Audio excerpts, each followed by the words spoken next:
Welcome to Let Her Be Heard. We are your host. We're a dynamic duo. We think we are, Barb and Andrea.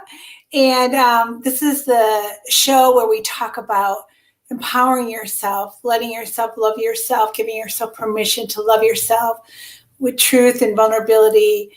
And this is kind of new for us. And I love what we're doing today of introducing our show a little different and going here because today we're going to talk about expectations and what would life look like for us if there were no expectations. So it fits in with the show today because we were talking just before we started of, what are we going to do? How are we going to do it? And we just like, this is perfect for this show with no expectations, that we're just showing up vulnerable, real, trusting that everything that happens and how it rolls out is just the way it's supposed to be. Right, Andrea? Absolutely. That was like the perfect intro, wasn't it? In terms of, growing and expanding into new territory, like new adventures and things like that. And maybe not having all the pieces of the puzzle and working together so that, we can really just show up a little unsure but knowing that the passion and the love in our heart is going to lead the way. And that's exactly, I guess, what we probably want to delve into a little bit today, like the obvious places of expectation and then the little subtle subconscious expectations that float around that maybe we don't even realize are there. So right. Yeah, that expectations that we should know how to do this, that we should jump on and be able to, get it all right. It's like, that's not real life. Like real life, you don't know all and have everything and it's not seamless and nothing go wrong or take you down a different path. But the expectation that there shouldn't be those things is kind of what I feel creates part of our suffering, right? Yeah, it does. And I love that. We talked about this a little bit. And when we talked about what we want to say, that, hey, Jill, we see you joining us today. Thank you. To the expectations of that we place, and then if they don't go a certain way, then we're disappointed, or we're disappointed in ourselves, or we're disappointed in someone else. And that was our question this week: is what if we didn't have all those expectations? And of course, we talk about, we have a journey in life, and there are some things we can expect, but also to flow with it. And maybe everything doesn't turn out exactly as we thought. And what happens when it doesn't turn out exactly as we thought?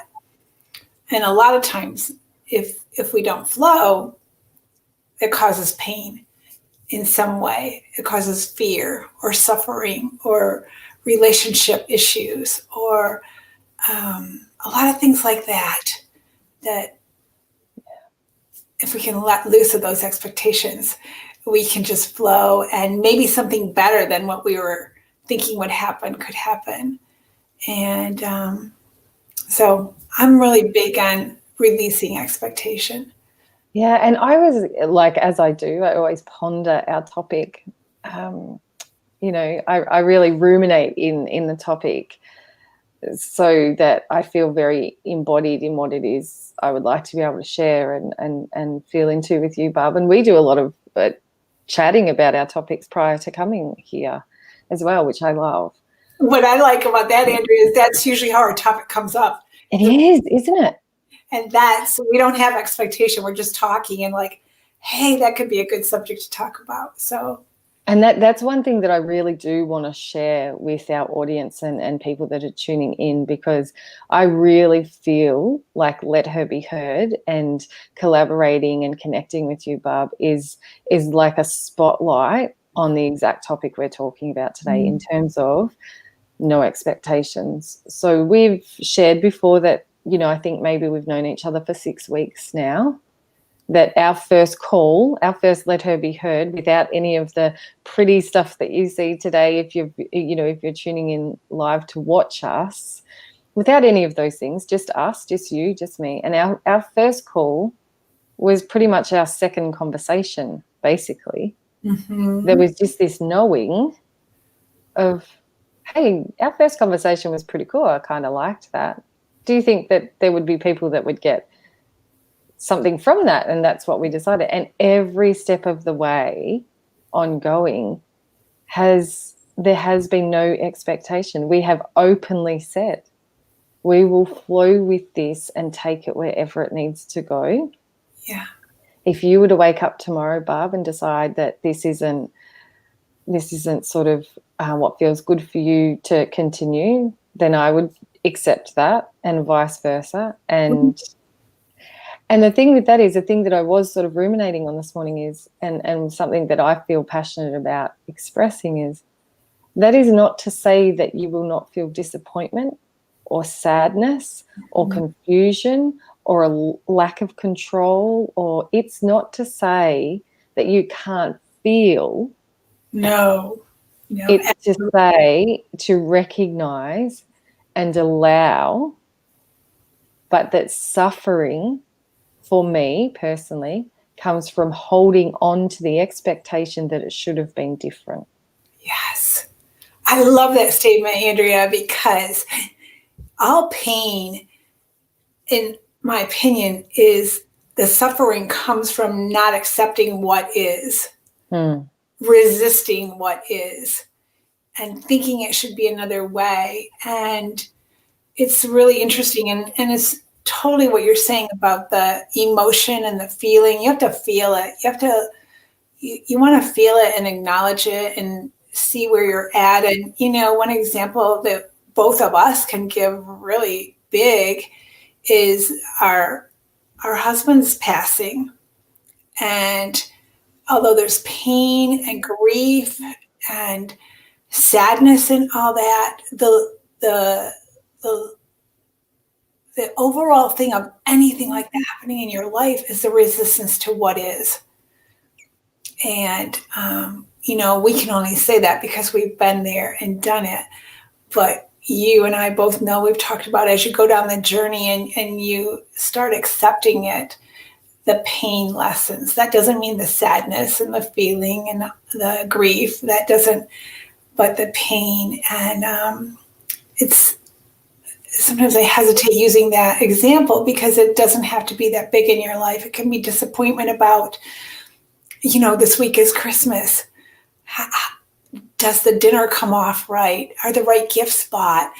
Did I get the gift? All those things. Did I receive the gift and be disappointed about something? And if you just can just take the beauty of whatever is happening and just flow with it and look for gratitude, it can just change everything.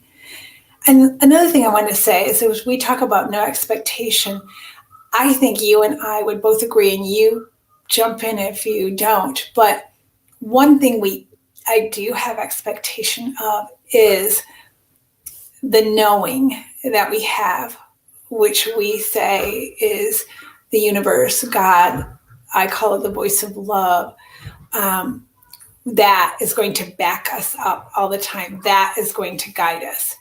And if that can be your guiding light, your North Star, if you allow that to be, you can count on that. Does that make sense? Am I saying that? Yeah, I guess for me, I don't feel like that's an expectation. That just is. You just know it to be true, That's really. a good way to put it. Yeah, you just know that to be true. That for me, the expectation would be that it would only lead you to the right things.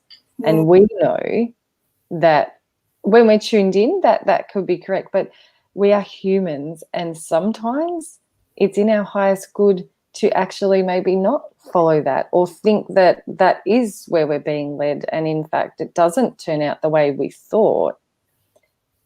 But the energy around the expectation that nothing should go wrong.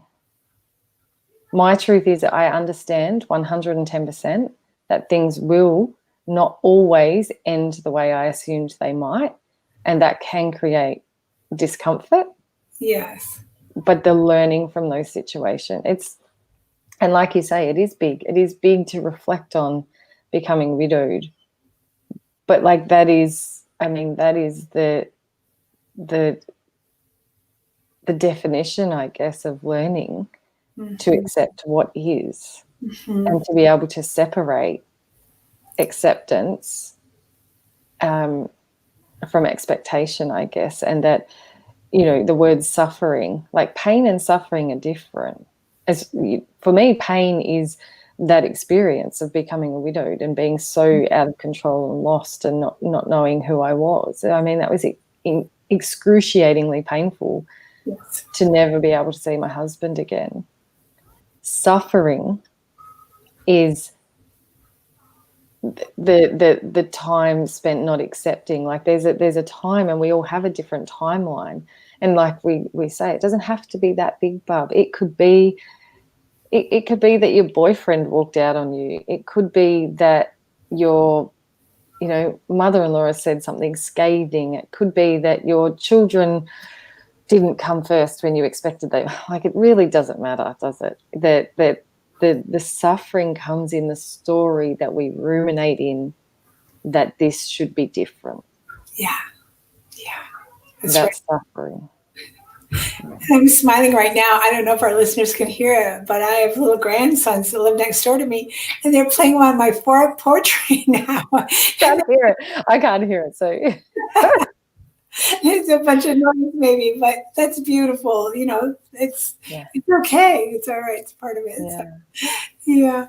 The other thing I'd love to explore, Barb, because you touched on this the other day when we were having a conversation, and I think this is like so super important, because I do feel there's an element of the obvious expectations that we place on people or life or ourselves.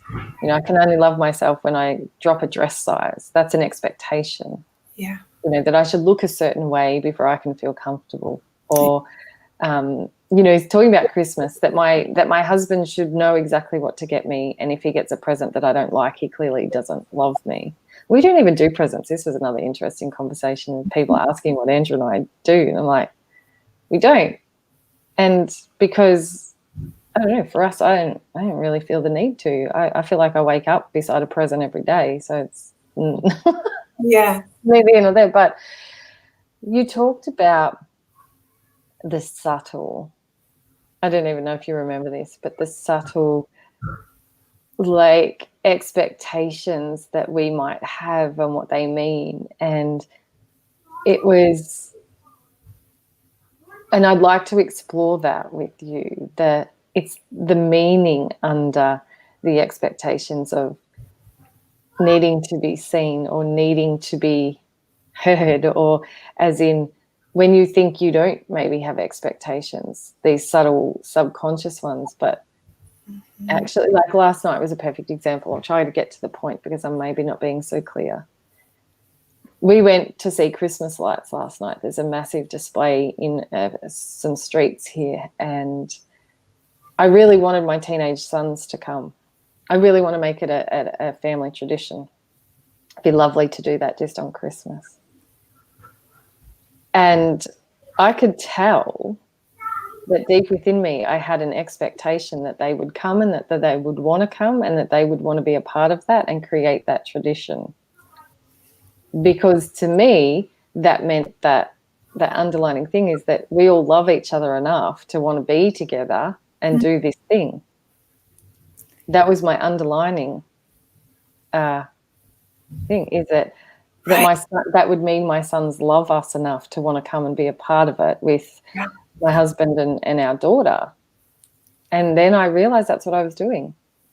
I love that you had the self-awareness of that, though, Andrea, because that's how we can tell if we have expectations of, like, we had talked about this, so not this subject, you know, not specific to what you were doing, but just that asking yourself of, like, so what does it mean if my teenage sons don't want to go? What does it mean if they don't be happy to be there or whatever? And to ask yourself those questions, what does it mean?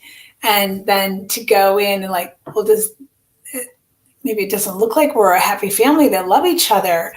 And maybe, you know, what does that look like to whoever? Or, you know, like you said, like, we're supposed to be this loving family. I thought we were this loving family, and they don't want to do that. but you know, to just ask more of those questions inside and go like, is that true or isn't it true? Yeah. And They yeah, didn't come. they didn't come. Yeah. And I didn't make it mean that they don't care about us. Yes. And so as They're you teenagers. They don't want to hang out with us. That's kind of cool. That's all right. That's their place. But I could feel myself wanting them to want to come. mm-hmm. And Yeah. then I just let it go. It's like, okay. And Mm-hmm. where do we do that? Like, where do we do that? In relationships, in friendships, in workplace, with colleagues? Where do we make it mean something about us if people don't show up in the way that we expect? And not deliberately. This is not a deliberate do this or I'm not important. This is the really subtle undertones of It is. And we were talking the other night, I remember now, we were talking about what is the story we're telling ourselves when something doesn't happen. Like, a coworker or a spouse or anyone, like, what is the story we're telling ourselves of? And a lot of times it comes down to love and being enough. And are we valued? And do people care? And those are a lot of the stories that we're telling ourselves. If you don't do this, and I had an exchange with a friend this week, and I love this line of, "Can I tell you the story I'm thinking?" And when I say the story, I'm thinking like, we'll just use my grandkids right now. They're being kind of loud outside the door, and so if people are watching this, does that mean that I don't look like I have it together? We don't have a polished show, okay? So then I go a little farther. So then what does that mean to me if somebody thinks we don't have a polished show and I don't have my stuff together? And so what does that mean to me? And does that mean that I'm not worth being listened to? Does that mean, and I'm not going that place at all. no. I'm a little like, I don't want it to, their noise to go over us so other people can't hear it. But those are the questions that if you keep asking yourself, what is this? What does it mean? And I had a conversation with someone this week who was telling me about a relationship, and um, the stories that they were telling was like, when I kept saying, and what does that mean?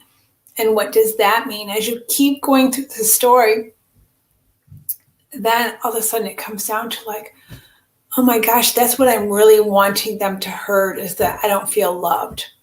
Or the story is, you don't love me. Not so much I don't feel loved as much as that also means you don't love me. And to be able to share back and forth, it's going off a little bit, but it's still that expectation thing of like, you'll behave a certain way, they'll behave a certain way, and if they don't, then it's not good. And really, it's all good. Maybe you do hear something you didn't really want to hear, but at least it's truth. And so that expectation thing is, it can be damaging. It's not loving. If you want to think about unconditional love, like your sons last night, you could have harped on them and insisted that they go, and that isn't love, and Yeah. but you can come to them and go like, I'm telling myself the story that you don't love me. And I'll bet your voice would have said, that's not true. I'm like, oh, okay. All right. I can go do Christmas lights. You can stay home. We're all good. And the thing for that is that I could feel where it was coming from, Barb, as in that perception that other people might think that we haven't got it together enough. It's this, what does the external world think of me based on this situation? Yeah.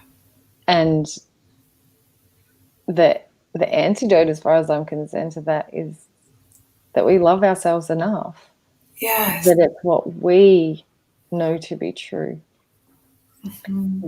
That's the thing that dilutes or begins to break down these expectations, because when you're not reliant on the outside world, on life or people or experiences to prove anything to you, because you know it to be true for yourself. Yes. You can walk away and say, that's fine, they don't want to do Christmas lights. It doesn't bother me whether people go, oh, how come the boys weren't there? There's only Andrew, Andrea and Harani. What's going on? It doesn't matter. I know what's true in my heart. Mm-hmm. This is the journey, really, isn't it? And when we talk about self-love, and there can be quite like what I would classify surface level self-love. You know, what do you do to make yourself feel nice? And, you know, and I partake in some of those, you know, affirmations, essential oils, all of those things. They enhance our ability to get our energy into the right space. But the actual truth of the matter is, how much can you love who you are? Yes. Because the more you do that, the less expectation you have on the world to prove it to you. Yes.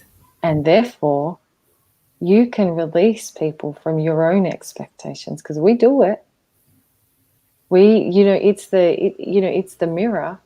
Mm-hmm. When you are feeling that pull and that tug to do the right thing by somebody else because you don't want to upset them, or you don't want them to be angry, or, you know, that's always coming back to, will they still love me? Am I still valuable if I'm not pleasing them? Mm-hmm.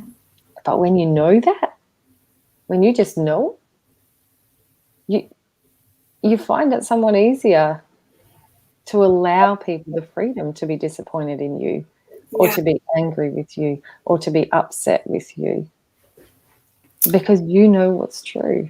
Yes. And it creates that peace inside you. Yeah. We're all looking for that peace.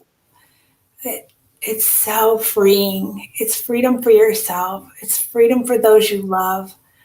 And it's unconditional love. And it starts with loving yourself like that, Mm. knowing who you are. And it's, I had an interesting conversation actually just a couple of days ago. We had the pleasure of my first husband's sister and husband and my two nieces come and stay with us for a night, which was so good because we haven't seen them. And we were just having lots of great conversations, and we were talking about change, and I was talking about, you know, getting homesick, and we were talking about that, how we, you know, who gets homesick or not get homesick, or that was the topic anyway. And it was interesting that I've only just discovered this for myself, that up until we left to go around Australia, which was in 2018, I've always got homesick. On 2 honeymoons with my children, on my second honeymoon, I still got homesick. I was still ready to come home. mm, And we left in 2018 to travel, and then we've obviously relocated. And the day that we left to go on our trip, I've never been homesick. I've never felt, have I missed people and things like that? Absolutely. And my niece said, what was the difference? Like, what did you do? What? And I said, the difference was that I found home within myself.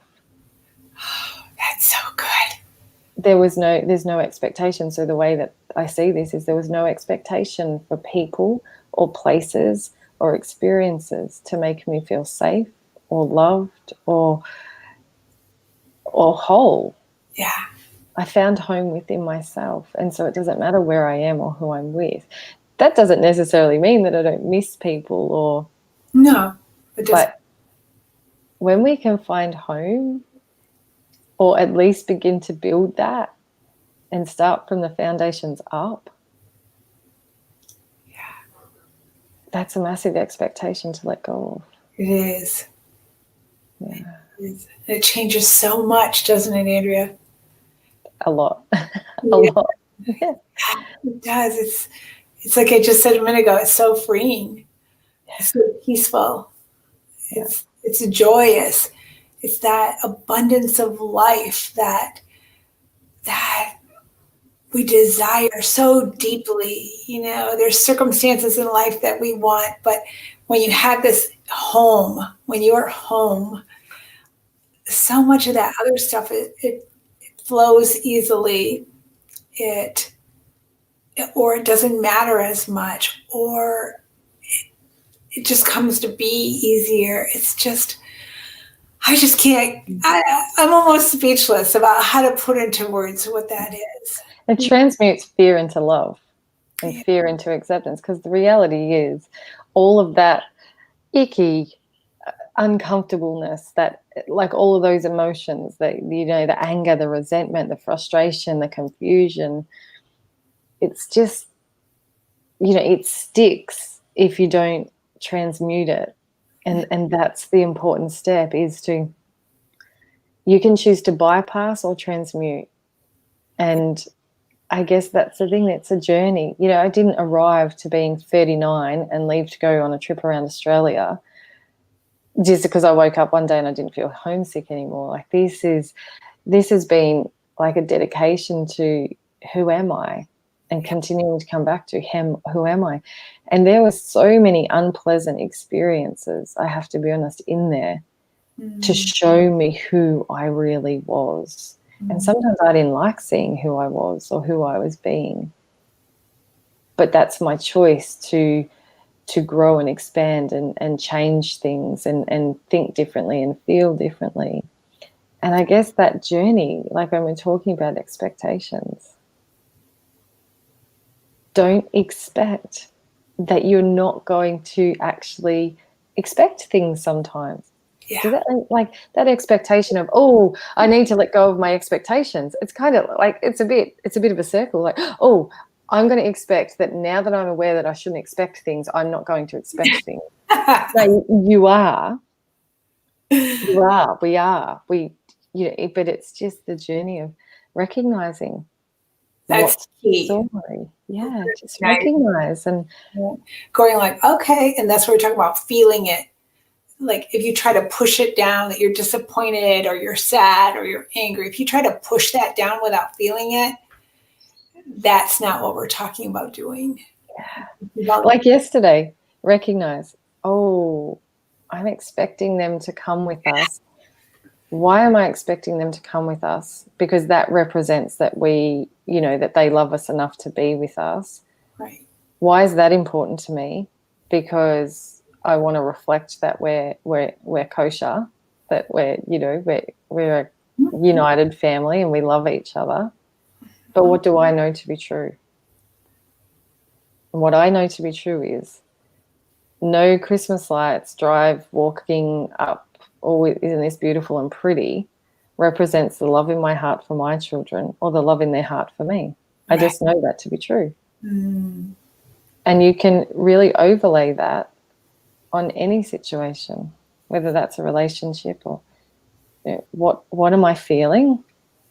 Why am I feeling it? What's the story? What do I know to be true? Mm-hmm. Separating what's the story, what do I know to be true? And maybe you don't know the truth to start with, right? Sometimes that can be takes a bit of time to really tune in and listen, but it'll be there. Right. Yeah. But I love that it's a journey, it's a process. We're not saying don't have expectations at all. We're just saying that what does it feel like? What would it be like to release some of the expectation? You have it, you notice it, you go like, oh, is that story true? And when you ask your knowing, is the story true? Then that's where you find your peace. And that's where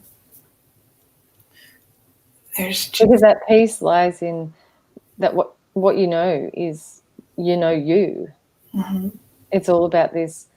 It's that internal reflection. Yeah. Instead of looking at the external in terms of for affirmation of what is true and where you fit and who you are and how important or unimportant you are.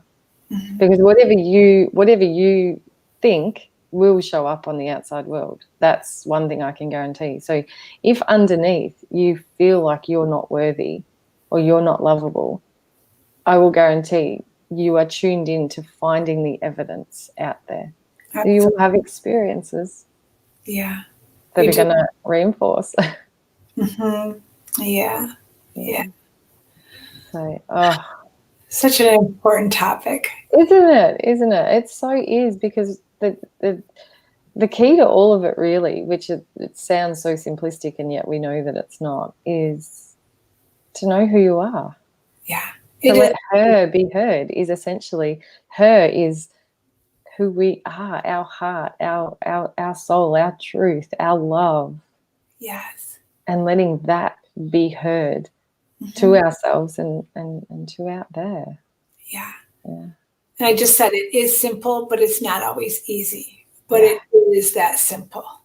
Yeah. So the more you can try to make it simple, it can become easier.